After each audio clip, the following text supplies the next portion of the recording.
Vamos lá para mais uma aula de língua portuguesa.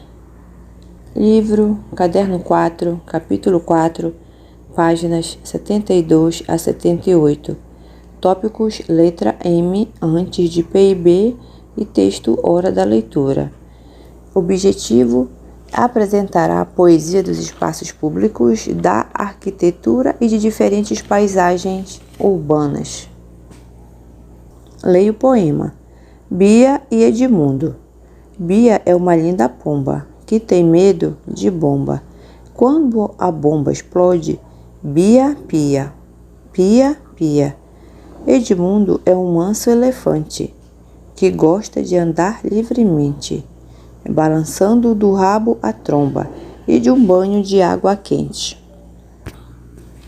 Texto especialmente produzido pela autora para esta obra. O poema Bia e Edmundo. Agora faça o que se pede. Primeira questão. Circule todas as consoantes que aparecem depois das letras M e N. Observando as letras que você circulou, o que podemos afirmar? Vejamos. Só usamos M antes das letras P e B? Sempre usamos N antes das letras P e B? Antes das outras consoantes, devemos usar sempre N? Ou antes de qualquer consoante, devemos usar sempre N? Você irá marcar. O primeiro, só usamos M antes das letras P e B. E o terceiro, antes das outras consoantes, devemos usar sempre N. A segunda questão. Para fixar esta regra, complete as falas dos balões. Vamos observar o diálogo. Antes de P e B, só M posso escrever. Se não for por B nem P, será N que vou escrever. Ou seja, antes de P e B, escreve-se M e antes das outras consoantes, N. A terceira questão.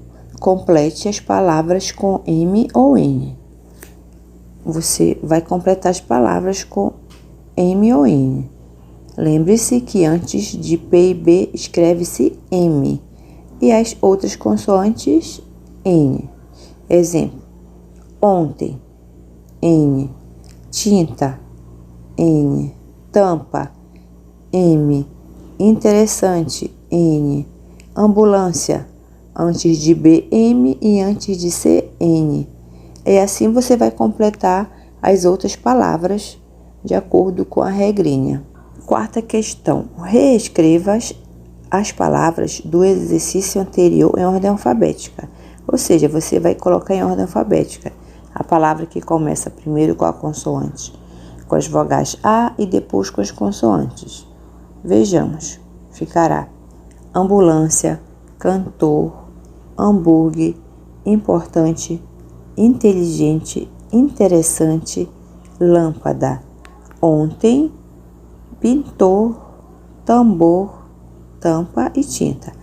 Essa é a ordem alfabética que você irá completar a quarta questão.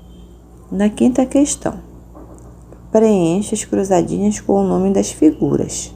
Então, aqui você irá preencher a cruzadinha de acordo com os nomes das figuras. Aqui nós temos o pente, a enxada, o elefante, a onça, o banco, o cinto, a antena, anjo e também temos um brinco. Aí você vai completar aqui, em cada quadradinho você vai colocar uma letra e vai formar as palavras de acordo com as figuras. Continuamos aqui com a hora da leitura, onde nós temos o texto. Leia os textos a seguir, observando a estética dos poemas, as cores, as formas, os elementos presentes nos desenhos, a disposição de palavras e de ilustrações das páginas, as formas e os espaços entre as letras.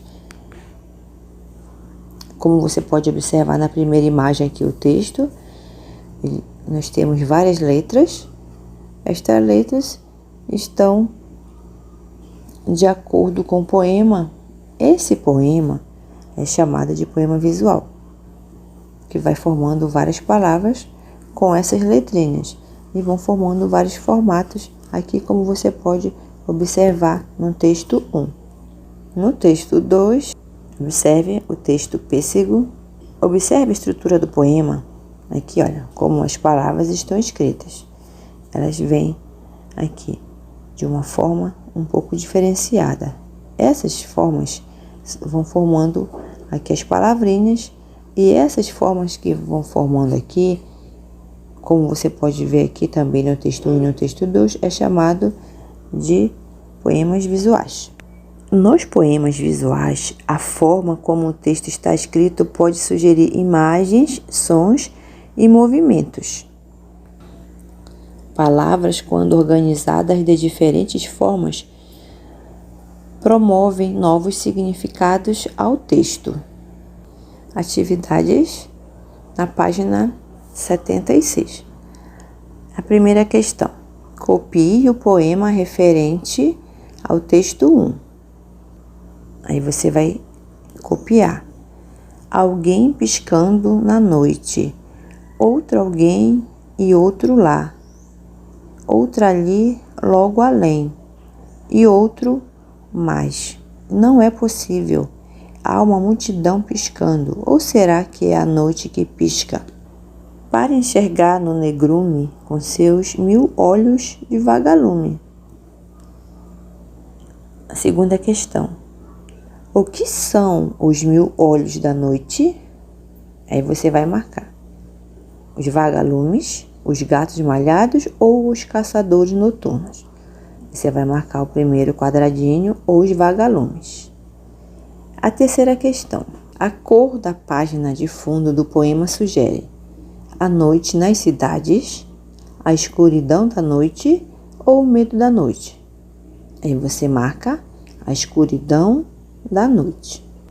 A quarta questão: as letras do poema parecem estar escritas de forma habitual, borradas e desfocadas, brilhando e em movimento. Aí você vai marcar brilhando e em movimento. A quinta questão: o que sugere a cor e a sombra das letras? Sugere as luzes dos vagalumes na escuridão da noite. Na sexta questão: nesse poema, a maneira como as letras estão distribuídas na página. Primeiro, forma estrofes, forma versos ou sugere movimento. Aí você vai marcar sugere movimento. Nós temos a sétima questão: que título você daria ao poema? Qual outro título você daria? Aí você vai responder aqui qual é o título que você daria para esse poema. A oitava questão: qual é o título do poema? Resposta: Pêssego. Nona questão: o tema do poema é sobre a fruta do pessegueiro, a lata de pêssegos em calda, a menina esmeralda. Você vai marcar, segundo quadradinho, a lata de pêssegos em calda. A 10ª questão: o que forma a calda do doce de pêssegos quando colocada na tigela? Resposta: uma cascata amarela. 11ª: quais são as duas palavras que no poema sugerem o movimento de uma cascata? Resposta: as palavras calda e cascata. 12ª questão: que movimento é sugerido no poema 2?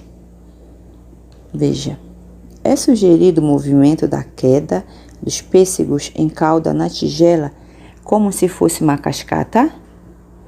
Outro: é sugerido o movimento das mãos durante a abertura da lata?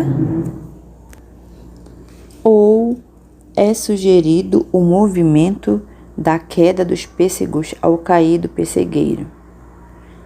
Aí você vai marcar o primeiro quadradinho. Resposta: é sugerido o movimento da queda dos pêssegos em cauda na tigela como se fosse uma cascata. Ficaremos com atividades nas páginas 72 e 73, referente ao poema, e 74 a 78, a hora da leitura.